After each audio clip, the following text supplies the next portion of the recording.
इस कार्यक्रम को जॉयस मायर मिनिस्ट्रीज के मित्रों और भागीदारों द्वारा संभव बनाया गया है।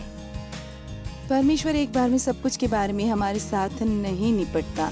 वो सही समय पर हमसे निपटता है और वो इसे जारी रखता है और जारी रखता है और अंत तक जारी रखता है। खैर, ये रहा।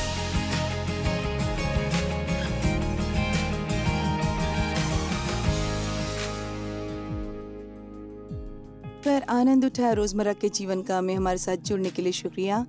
जिस एक विषय पर आज मैं आपसे बात करना चाहती हूँ, मुझे लगता है वो आपके जीवन को ज्यादा आनंद उठाने में मदद करेगा। आज मैं आपसे अपनी धैर्य के बारे में बात करने वाली हूँ। देखा, पहले ही अच्छा है।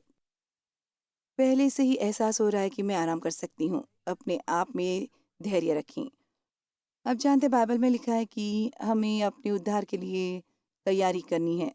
ये नहीं लिखा कि हमें अपने उद्धार के लिए काम करना है, क्योंकि उद्धार एक उपहार है जो हमें परमेश्वर की कृपा से मिला है, जो हमें परमेश्वर के द्वारा विश्वास में मिला है। हम स्वयं को नहीं बचा सकते। जो यीशु ने हमारे लिए किया उसके लायक अच्छा बनने या उसे हासिल करने के लिए हम कुछ नहीं कर सकते। ये एक उपहार है, लेकिन एक बार हमें उद्धार मिल गया, एक बार परमेश्वर ने हमें ये सब कुछ दे दिया जो हमें चाहिए, वो उसने हमारे भीतर डाल दिया है। और फिर बाइबल में लिखा है कि हमें पूरा करना है। हमें उद्धार को पूरा करना है, न कि अपनी मजबूती में, क्योंकि ये परमेश्वर है जो इससे पूरे समय में आपके भीतर काम कर रहा है। तो वास्तव में ये आध्यात्मिक परिपक्वता या बढ़ने के बारे में बात कर रहा है। ठीक वैसे जैसे हमारे बच्चे बढ़ते हैं। हम सब भी एक समय में बच्चा थे, लेकिन हम बढ़ना था तो हम बढ़े और आध्यात्मिकता में परिपक्व हुए। फिलिपियो अध्याय 2 वचन 12-13। सो हे मेरे प्यारे, जिस प्रकार तुम सदा से आज्ञा मानते आए, वैसे ही अब भी न केवल मेरे साथ रहते हुए पर विशेष कर कि अब मेरे दूर रहने पर भी डरते और कांपते हुए अपनी उद्धार पाओ। आप देखिए, ईश्वर चाहता है हमें जो भी है वो हमारी आत्मा में पूरा हो और फिर हमारे शरीर के माध्यम से देखा जाए, ताकि लोग मसीह की छवि को हमारे द्वारा चमकता हुआ देखें। रोमियो अध्याय 8 में बाइबल में लिखा है, मेरा मानना है यह ऐसा है कि ये ठहराया गया है कि हम यीशु मसीह के स्वरूप में परिवर्तित हों। वो छवि हमारे भीतर कैद कर ली गई है, लेकिन अब इसे पूर्णता में लाना या फलने फूलने दिया जाना चाहिए, ताकि लोग यीशु की हमारे माध्यम से काम करता देख सकते हैं। हमें अपने चरित्र में पवित्र जैसा होना है।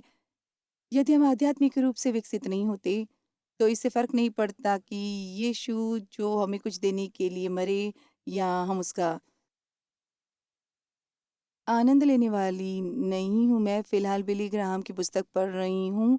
उसमें जो पढ़ा वो मुझे अच्छा लगा। उसने कहा, हम पवित्र किए गए हैं, जिसका मतलब हमें पवित्र और सिद्ध किया गया है, हमें पवित्र किया गया है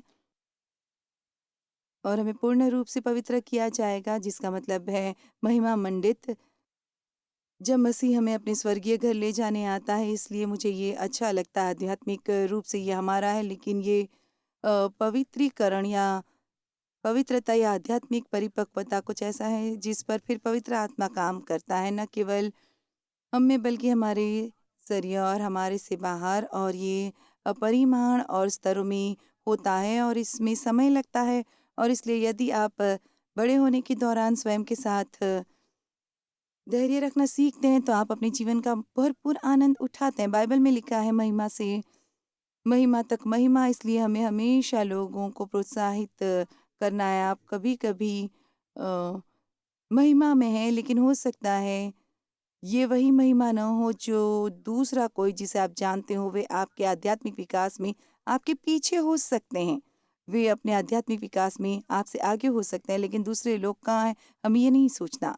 हमें केवल परमेश्वर से निपटना है और कृपया इसे समझें। अपने आप में धैर्य रखें। आप परमेश्वर के साथ अपनी यात्रा का आनंद लेने वाले नहीं हैं। हाँ, मैंने कहा ये का यात्रा है।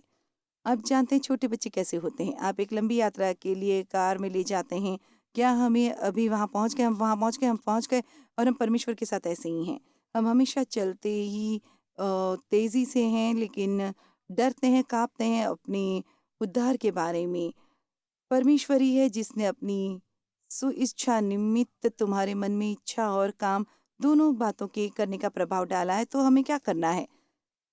पवित्र आत्मा के काम में सहकार्य करें जो वो हमारे लिए कर रहे हैं। और बाइबल में पैदावार शब्द का काफ़ी उपयोग हुआ है। हमें उत्पन्न करना है। आप जानते हैं जब आप ड्राइव कर रहे हैं और आपको यील्ड ऐसा चिन्ह दिखता है तो इसका मतलब है आपको उस ट्रैफिक को जाने देना है जो आपके रास्ते को क्रॉस कर रहा है। खैर, हमें हमेशा पवित्र आत्मा को सौंप देना है जब भी वो आपकी राह में आता है। और ये वो जो चाहता है हम करें, लेकिन हम वो करना नहीं चाहते या हमें वो कुछ गलत करने से रोकना चाहता है जो हम करना जारी रखना चाहते हैं। कभी कभी परमेश्वर की आज्ञा मानना कठिन लगता है, लेकिन संभवतः ये सबसे अच्छी बात है जो हम कर सकते हैं, क्योंकि तभी पूरी खुशी मिलती है। अब बाइबल में मत्ती अध्याय 5 वचन 38 में लिखा है, इसलिए चाहिए कि तुम सिद्ध बनो जैसा तुम्हारा स्वर्गीय पिता सिद्ध है। खैर, इस वचन का मुझ पर बहुत दबाव होता था, क्योंकि मैं हर चीज़ को सही करने की कोशिश करती हूँ और फिर कभी भी वास्तव में ये हल नहीं निकला। तो मैं जो कर रही होती वो सही था, और मुझे यकीन है आपका अनुभव भी ऐसा है।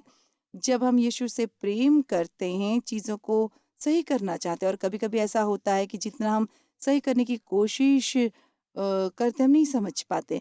किसी एक चीज़ को स्वयं करने की कोशिश कर रही थी मैं, जब बजाय परमेश्वर की मदद माँगने के। लेकिन मत्ती अध्याय 5 वचन 38, इसलिए तुम्हें सिद्ध होना चाहिए कि विस्तारित बाइबल के अनुवाद की शुक्रगुजार हूँ, क्योंकि यह सिद्ध होने का मतलब क्या है? मन और चरित्र में धार्मिकता की पूर्ण परिपक्वता से बढ़ना, पवित्र और अखंडता की उचित ऊंचाई तक पहुंचना, जैसा कि तुम्हारी स्वर्गीय पिता सिद्ध है।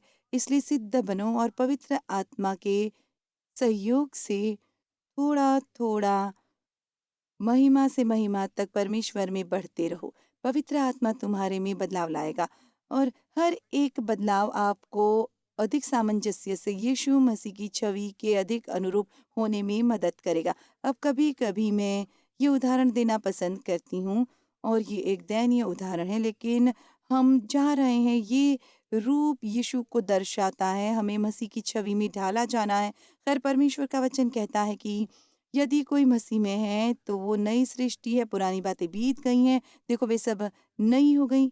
इसलिए मुझे ये कहना अच्छा लगता है कि हम एक नई आध्यात्मिक मिट्टी जैसे हैं। दूसरे शब्दों में, पुरानी सभी बातें गुजर गईं और परमेश्वर को एक नया कैनवस मिला है शुरुआत करने के लिए, और वो हमारे भीतर एक पूर्ण काम करता है। परमेश्वर में एक विश्वासी होने के नाते आप में आत्मा के सभी फल हैं। आपको मसीह के द्वारा परमेश्वर में सही बनाया गया है। परमेश्वर के प्रति आपके पास एक सिद्ध काम है, लेकिन शायद अभी भी आपका व्यवहार सिद्ध नहीं है। इसलिए पवित्र आत्मा का ये काम आप में किया जाना चाहिए। इनमें से कुछ वास्तव में सुखद नहीं है। सच्चाई ये है कि मैं कहूँगी कि इसमें से अधिकतर सुखद नहीं है, और ये निर्भर करता है ये कितना असुविधाजनक है। ये इस पर निर्भर करता है कि हम कितने ज़िद्दी हैं, कितनी तेज़ी से हम फल लाते हैं।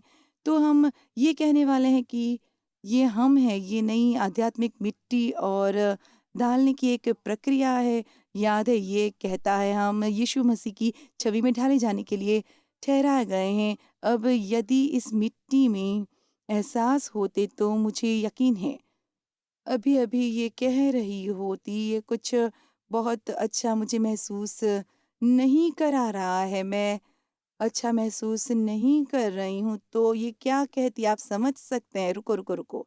लेकिन परमेश्वर रोक नहीं सकता, उसे काम करते रहना है ताकि हम वो बन सके जो वो हमें बनाना चाहता है। तो आओ हम बस कहें, मैं अभी भी यहीं आकार में हूँ, नहीं हूँ वहाँ तक पहुँचने के लिए मुझे थोड़ा रुकना होगा। ठीक है, ओके, वॉव! वॉव! ठीक है, अब मुझे यीशु की छवि में ढाला जा सकता है, लेकिन यहाँ क्या हो रहा है?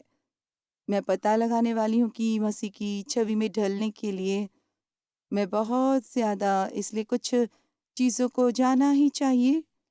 शायद मैं उन चीज़ों के बारे में बहुत बात करती हूँ, जिनके बारे में मुझे बोलना नहीं चाहिए। तो परमेश्वर ने मुझसे निपटना चाहिए और मेरा वो हिस्सा जाना चाहिए। शायद मेरे विचार वैसे ही नहीं हैं जैसे वे होने चाहिए, और मैं जितनी कल्पना भी नहीं कर सकती उससे ज़्यादा मुझे चोट पहुंचाती है। तो परमेश्वर मेरे विचारों के बारे में मुझसे निपटना शुरू करता है और इसको जाना चाहिए। या शायद मैं बहुत आत्मदया से भरी हुई हूँ और बैठे रहकर अपने लिए अफ़सोस महसूस करती हूँ और बर्बाद कर रही हूँ, और इसलिए ये अगली चीज़ है जिसके बारे में परमेश्वर मुझसे निपटते हैं। आप जानते हैं, परमेश्वर एक बार में सब कुछ के बारे में हमारे साथ नहीं निपटता। वो सही समय पर हमसे निपटता है और वो इसे जारी रखता है और जारी रखता है और अंत तक जारी रखता है। ख़ैर, ये रहा।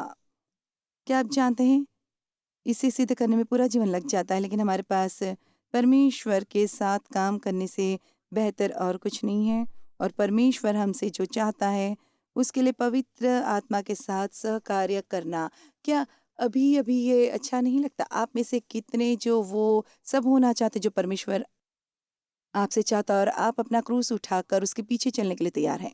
अपना क्रूस उठाने का मतलब ये नहीं कि आपके जीवन में सब प्रकार की भयानक दुखद चीज़ें होती हैं। मेरा मानना है कि क्रूस उठाने के लिए एक निस्वार्थ जीवन जीने की इच्छा करना, जो हमारे अपने आस-पास केंद्रित न हो, लेकिन परमेश्वर की इच्छा के आस-पास केंद्रित हो। ज़िद्दी मत बनो, हल्लाओ, मिट्टी बनो। जो नर्म और ढालने लायक हों। आप एक नई सृष्टि हो। मेरे पास यहाँ टीम है जो मेरे लिए एक नई मिट्टी लाती है, क्योंकि मैं उसी पुरानी सख्त सूखी हुई मिट्टी से शुरुआत करना नहीं चाहती। यदि कोई मनुष्य मसीह में है, एक नई सृष्टि, वो नई आध्यात्मिक मिट्टी है। उसे जो भी ज़रूरत है वो उसके पास है। उसे केवल पवित्र आत्मा को अपने साथ काम करने देना है और उन चीज़ों को छोड़ना है जो केवल उसको चोट पहुंचाती है, लेकिन वो अभी तक नहीं जानता कि यहाँ सब करने वाले हैं। अब आप जानते हैं, मेरे पास यहाँ एक पोलारिट कैमरा है, इसलिए मुझे यकीन है आप जानते हैं ये चीज़ें कैसे काम करती हैं।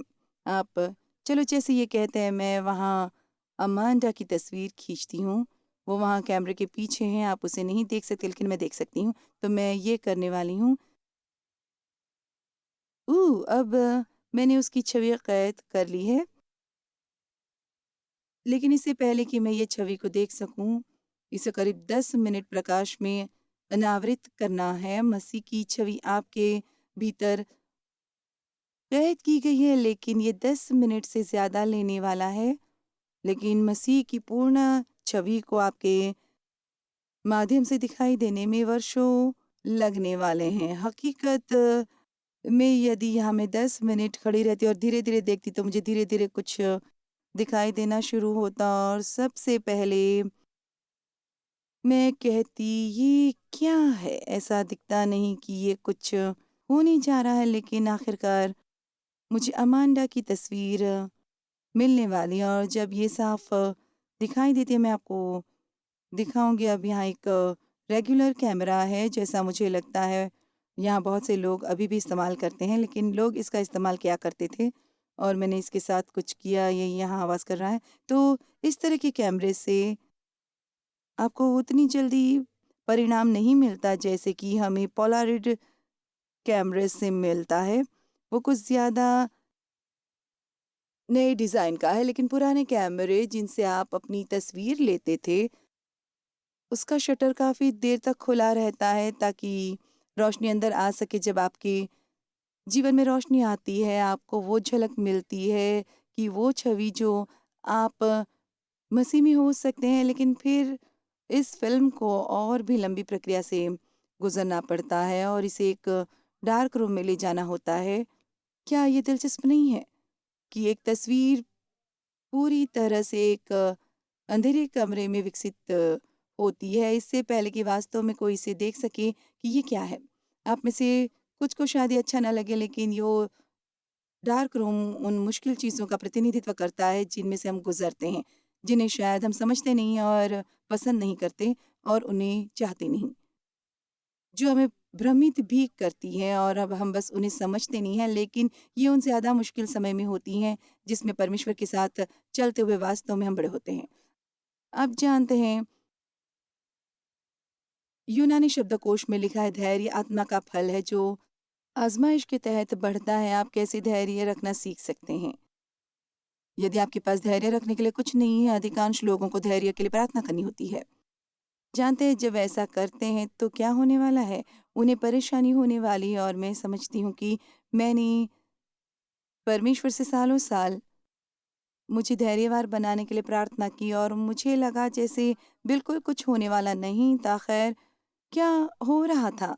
मैं धैर्य में बढ़ रही थी और आप जानते हैं, बाइबल ऐसे लोगों के बारे में बहुत सी कहानियाँ हैं जो मुश्किल समय में से गुज़रे और उसमें से बहुत-बहुत विजयी होकर बाहर आए। याकूब अध्याय 1 वचन 3 में लिखा है, निश्चित रहो और समझो कि तुम्हारे विश्वास के परखे जाने से धैर्य और दृढ़ता और धीरज उत्पन्न होता है। खैर, मैंने अक्सर कहा है, इससे पहले कि हम सहनशील हो पाते, उन्होंने मुझसे बहुत कुछ बाहर निकला। आप जानते हैं, आप कभी वास्तव में अपना वास्तविक नहीं जानते जब तक आप कठिनाई में अपनी प्रतिक्रिया कैसे नहीं देखते।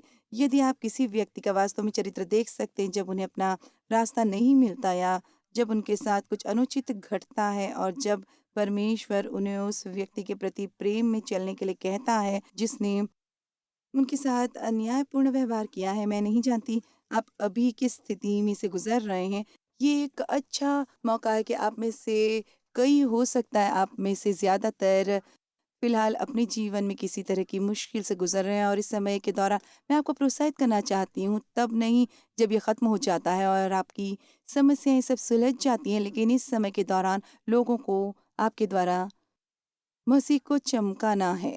हर बार जब आप एक अंधेरी जगह पर हैं और यदि आप अपना विश्वास नहीं छोड़ते हैं, तो कुछ शानदार घटता है। दानिय्येल में लिखा है, वहाँ 3 पुरुष शद्रक, मेशक, अबेदनगो थे जो दानिय्येल के मित्र थे, जिन्हें यातना की भट्ठी या धधकती हुई मिट्टी में फेंक दिया गया था क्योंकि उन्होंने राजा को दंडवत करने और उसकी उपासना करने से इनकार कर दिया था। वे परमेश्वर और केवल परमेश्वर की उपासना करने के लिए थे। और यही कारण था कि उन्हें मिट्टी में फेंकने की क्रोधित आज्ञा दी गई थी। खैर, उनका फैसला सही था और राजा इतना क्रोधित हुआ कि उसने कहा कि भट्टी को सामान्य से 7 गुना अधिक धक्का दो। अब क्या आप जानते हैं, वो वास्तव में चुनौतीपूर्ण होता है जब आप सही काम करते हैं और लगता है आपको बिल्कुल गलत परिणाम मिला है। शायद हो सकता है आप पहले बस प्रभु के काम के लिए अपना धन देना शुरू करते हैं और आपको ऐसा लगता है जैसे अचानक आपके पास एक के बाद आर्थिक समस्याओं के अलावा कुछ नहीं है। खैर, ये आपकी परीक्षा लेने के लिए हो सकता है, ये देखने के लिए कि क्या आप कुछ और पाने के लिए दे रहे हैं, क्योंकि आप परमेश्वर से प्रेम करते हैं इसलिए दे रहे हैं और केवल देना चाहते हैं कि उसको सुसमाचार का प्रचार हो। इसलिए यदि आप इसी के साथ रहते हैं और आप वही बोना और देना करते रहते हैं जो परमेश्वर आपको देने के लिए कहता है, तो आप समय आने पर काटेंगे। यदि आप बेशुद्ध नहीं होते और छोड़ते नहीं और हार नहीं मानते हैं। आप जानते हैं, हम जिस मुसीबत में खुद को पाते हैं उसमें हम नहीं पड़ रहे हैं या जिस तरह की गड़बड़ में हमारे जीवन है, हमें सही चुनाव करना होता है। हमें परमेश्वर के वचन में लगे रहना रहता है, लगे रहना रहता है, लगे रहना रहता है। उसे सही करना है और जो सही है, वाह! अचानक हम वो व्यक्ति नहीं है जो हम हुआ करते थे। यीशु की तरह व्यवहार करना हमने सीखा है। खैर, जब हम ये वचन पढ़ते हैं जो कहता है, तो इन पुरुषों को उनके वस्त्रों सहित बांधकर उन धधकते हुए भट्टे में डाल दिया गया। अब मैं चाहती हूँ आप इसे समझें कि वे बंधे हुए थे जब उन्हें भट्टे में फेंका गया और उस धधकते हुए भट्टे के बीच ये तीनों पुरुष बंधे हुए फेंक दिए गए। तब राजा अचंभित और घबरा कर उठ खड़ा हुआ और अपने मंत्रियों से पूछा, क्या हमने आग में 3 ही पुरुष बंधे हुए नहीं डलवाए? उन्होंने राजा को उत्तर दिया, हाँ राजा, सच बात तो यही है। और उसने कहा, खैर देखो, मैं 4 पुरुष खुले हुए देख रहा हूँ, मुझे ये अच्छा लगा। वे बंधे हुए अंदर गए और खुलते हुए बाहर आए। और आप जानते हैं, हमारी समस्याओं के साथ इसी तरह होता है। हम अपने जीवन में किसी तरह के बंधन के साथ जा सकते हैं और हो सकता है यही बंधन हमारे जीवन में समस्या का कारण हो। परमेश्वर हमारे साथ निपट रहा है, हमने समर्पित नहीं किया है, हमने आज्ञा पालन नहीं किया और इसलिए ये आज़माइश आती है। और हो सकता है ये शत्रु है जो हमें बर्बाद करने की कोशिश कर रहा है और परमेश्वर इसकी अनुमति देता है क्योंकि वो जानता है कि वो इससे कुछ अच्छा करने वाला है, जो आपको एक बेहतर व्यक्ति बना दे और आपको आध्यात्मिक रूप से परिपक्व होने में मदद करे। वे बंधे हुए अंदर गए और खुले हुए बाहर आए। तो सोचो, राजा ने क्या देखा? हमने वहाँ 3 पुरुष डलवाए थे, लेकिन अब मैं वहाँ 4 पुरुष देख रहा हूँ और उनमें से एक का स्वरूप ईश्वर के पुत्र के सदृश जैसा कि आप जानते हैं, आप अपने जीवन के अंधेरे स्थानों में कभी अकेले नहीं होते। यीशु हमेशा बिल्कुल वहाँ आपके साथ होगा, चाहे आपको इसका एहसास हो कि ना हो। और आपसे उनके लिए जो फ़िलहाल संघर्ष कर रहे हैं, जैसे कि आप मुझसे देखते हो सकता है आपके चेहरे पर आँसू बह रहे हैं, लेकिन मैं आपको बता दूँ, अभी यीशु आपके साथ हैं। आप चाहे किसी भी स्थिति से गुज़र रहे हैं, वो आपके लिए एक योजना बना रहे हैं और मैं वास्तव में चाहती हूँ आज आप उसे पकड़े रखें। इसका अंत अच्छा होने वाला है, मैं ये नहीं बता सकती कब, लेकिन मैं जानती हूँ यदि आप इसे नहीं मानते, यदि आप विश्वास करते रहते हैं, परमेश्वर काम करता रहेगा। अब विलाप गीत अध्याय 3 वचन 6 में लिखा है, उसने मुझे बहुत दिन के मरे हुए लोगों के समान अंधेरे स्थानों में बसा दिया है। भजन संहिता अध्याय 94 वचन 12-13 में लिखा है, क्या ही धन्य है वो पुरुष जिसको तू ताड़ना देता है और अपनी व्यवस्था सिखाता है। अब ये सुने, क्योंकि तू विपत्ति के दिनों में उस समय तक धैर्य देता रहता है, मुझे वो अच्छा लगता है। साथ ही कह सकते हैं कि वो कह रहा है, तुम उन चीज़ों में से गुज़रने वाले हो जो तुम्हें पसंद नहीं है, और उन चीज़ों में से गुज़रने वाले हो जिन्हें तुम पसंद नहीं करते, और उन चीज़ों में से गुज़रने वाले हो जो तुम्हें अच्छी नहीं लगती, जब तक कि तुम उस दौरान शांत रहना न सीख लो। देखो, परमेश्वर चाहता है कि हम आध्यात्मिक रूप से इतने परिपक्व हों कि हम आज़माइश के समय में कुछ अलग व्यवहार न करें जैसा कि हम करते हैं जब हमारे जीवन में सब बढ़िया चल रहा होता है। यीशु आंधी तूफान में परेशान नहीं हुआ था, वो शांत रहा था। चेले परेशान हो गए तो उन्हें अभी भी थोड़ा बढ़ने की ज़रूरत है। और मुझे ये यशायाह अध्याय 45 वचन 3 अच्छा लगता है, मैं तुझको अंधकार में छिपा हुआ धन दूंगा। क्या ये सुंदर नहीं है? ये मुझे बहुत अच्छा महसूस करवाता है। आप कहते हैं, जस इसका मतलब क्या है? खैर, इसका मतलब है कि हमारे जीवन में इन अंधियारों और मुश्किल स्थानों में भी खजाने छिपे हैं जो हमारे साथ बाहर आने वाले हैं, और आप इनसे बाहर आएंगे। आप अभी जिसमें से गुजर रहे हैं वो अंत नहीं है। हो सकता है ये कुछ बहुत अद्भुत चीज़ की शुरुआत हो जिसकी आप कल्पना भी नहीं कर सकते। और मैं जानती हूँ, जब आप कष्ट में हैं, आप सोच सकते हैं, औरत तुम पागल हो, किस तरह इस तरह की बातें कर रही हो। खैर, मैं मेरी गवाही के भाग के रूप में इसे नियमित रूप से साझा करती हूँ कि मेरे पिता द्वारा मेरा यौन शोषण हुआ था। मेरी माँ जानती थी, फिर भी उसने मुझे दुर्व्यवहार के लिए छोड़ दिया। वो जानती थी क्या हो रहा था और उसने कुछ नहीं किया।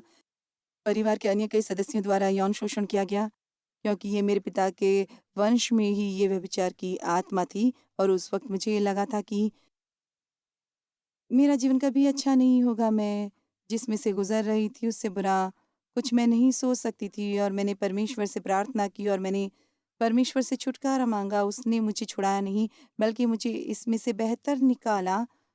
और क्या आप जानते हैं, अब मेरा जीवन बहुत बढ़िया है, और मेरे साथ जो हुआ उनका इस्तेमाल करके परमेश्वर ने दुनिया के लाखों लोगों को वास्तव में मदद पहुंचाई है।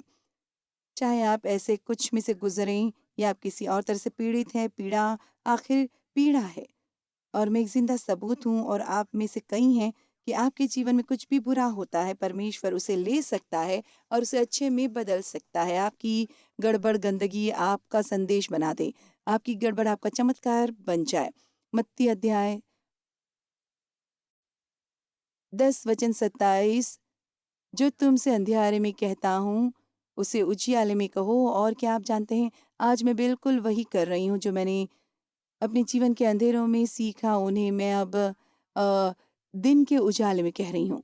और मेरा विश्वास है कि जो आज मैं कह रही हूँ वो पूरी पृथ्वी पर लोगों की मदद कर रहा है। ये संदेश टीवी के द्वारा 100 से ज़्यादा भाषाओं में जा रहा है। ये कितना अद्भुत है। मैं सिर्फ अंग्रेज़ी बोलती हूँ, लेकिन तकनीक और अनुवादकों के द्वारा हम इसे लोगों तक सब प्रकार की भाषाओं में पहुँचा सकते हैं। और क्या आप जानते हैं, भले आप पृथ्वी पर कहीं भी रहते हों, हम सबको एक ही तरह की समस्याएँ होती हैं। हो सकता है वे बिल्कुल एक जैसी ना हो, लेकिन दर्द आखिर दर्द है, और हम सब अंधेरे में से गुज़रते हैं, और हम सबको जानने की ज़रूरत है।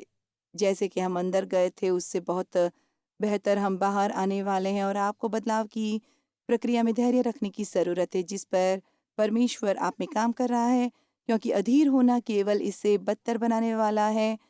खैर, क्या हमें अभी तक अमांडा की तस्वीर मिली? मैं ज़रा देख लेती हूँ। हाँ, ये रही। ये उतनी ही विश्वसनीय है जितना कि मैं यहाँ खड़ी हूँ, यहाँ आ रही अमेंडा। खैर, अभी हमें फ़िल्म को इसमें से बाहर निकालना है और डार्क रूम में ले जाकर इसे डेवलप करना है। मुझे आशा है कि आप मेरी उन उपमाओं को देख रहे हैं जो आज परमेश्वर हमें सिखाने की कोशिश कर रहा है। क्या आप जानते हैं परमेश्वर आपसे इतना अधिक प्रेम करता है कि वो आपके जीवन में ऐसा कुछ नहीं होने देगा जिसका हल अच्छा नहीं होगा, यदि आप उस पर भरोसा करना जारी रखते हैं तो।